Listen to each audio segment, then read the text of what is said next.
Leona, cilët janë dy ish prokurorët e Sarandës dhe për çfarë akuzohen ato konkretisht?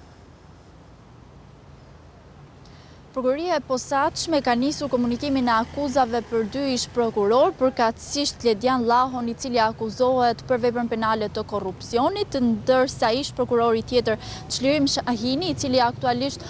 ushtron edhe profesionin e avokatit, akuzohet për veprën penale e ndikimit e ushtrimit të palishëm.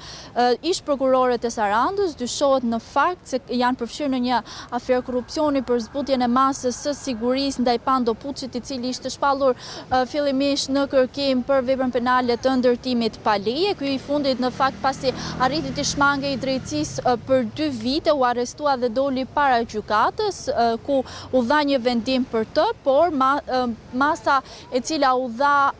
u ndryshua brenda 1 ore nga gjyqtarja Edona Vajushi me kërkesën e prokurorisë. Sipas dosjes së prokurorisë së posaçme, dyshohet se ish prokurorët kanë kërkuar para ndaj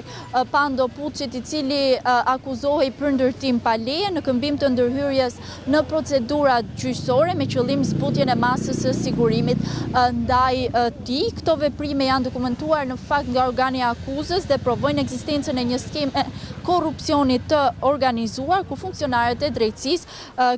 kërkonin përfitime monetare për favorizimin në çështje të ndryshme gjyqësore dhe në fakt edhe nga ana e prokurorisë së posaçme ka vazhduar tashmë komunikimi i akuzave për këto dy ish prokuror dhe mbetet për të parë më pas se si do të vijojë çështja ndaj tyre. Faleminderit Leona për kësaj për raportimin.